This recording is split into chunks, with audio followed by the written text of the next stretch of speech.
Comment poser un revêtement de sol souple en rouleau, niveau de difficulté, un marteau.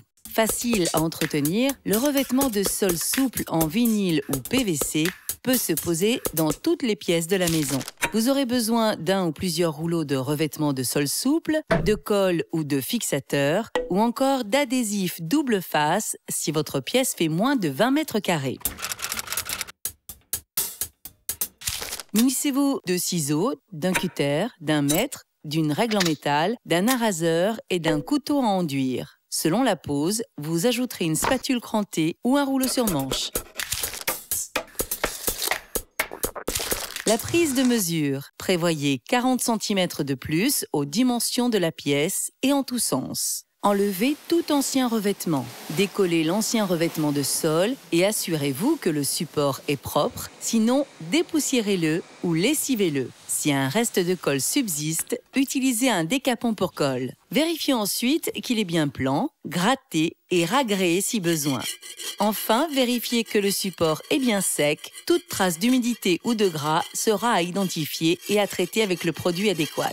Déroulez le revêtement au sol 24 heures avant la pose. Lors de toute manipulation, lors du transport ou à la maison, veillez à ne pas casser le rouleau. Les marques persisteraient. Quelques règles de pose sont à respecter. Prévoyez plutôt un raccord à l'opposé de l'entrée, il sera moins foulé. D'une manière générale, arrangez-vous pour que les raccords éventuels ne soient pas dans un passage. Même si les coupes sont réalisées avec précision, il est toujours plus esthétique de démonter préalablement les plinthes pour les refixer en fin de chantier. Ainsi, la lisière du revêtement disparaît sous la plinthe. Centrez le revêtement en prévoyant du débord sur tout le pourtour. Pour le placer au mieux, passez une jambe par-dessus et tirez tout en exerçant une pression avec cette jambe, vous aurez plus de force. Étalez au mieux en partant bien du centre vers l'extérieur. Marquez la future coupe le long des murs avec le dos de la lame de ciseaux. Si un raccord est nécessaire, faites chevaucher les deux laits sur 10 cm. Attention, il doit rester du débord de l'autre côté pour les découpes le long des murs. Tranchez au cutter en une fois à l'aide d'une longue règle en métal. Les deux bords seront alors parfaitement raccords.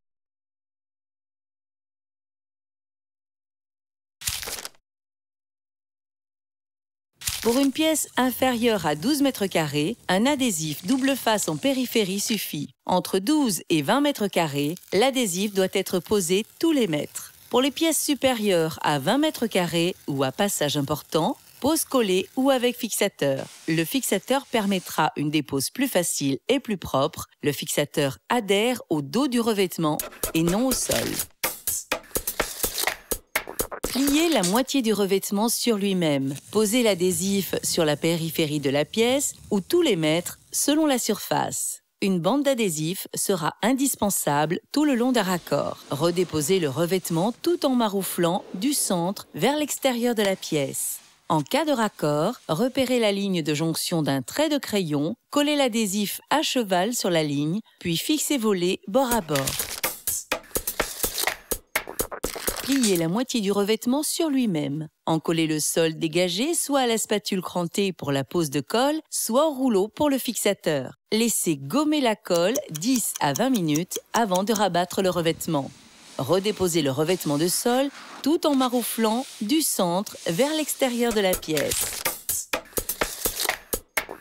Procédez ensuite aux découpes le long des murs à l'aide d'un araseur ou d'un cutter et un couteau à enduire. Dans les angles, relevez le coin et rabattez-le vers vous. Sur un support de type planche de bois, procédez à la découpe de l'angle en prolongeant simplement les coupes déjà faites au cutter. Toute découpe, tuyau, encadrement de porte, nécessitera un renfort de colle ou de bande adhésive.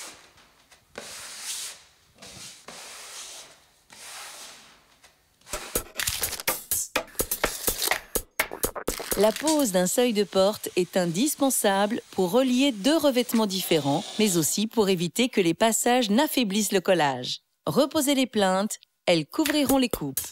Le revêtement de sol souple a de multiples avantages et il est aussi facile à vivre qu'à poser. Une question, un doute, un conseil? Contactez le 0810 634 634.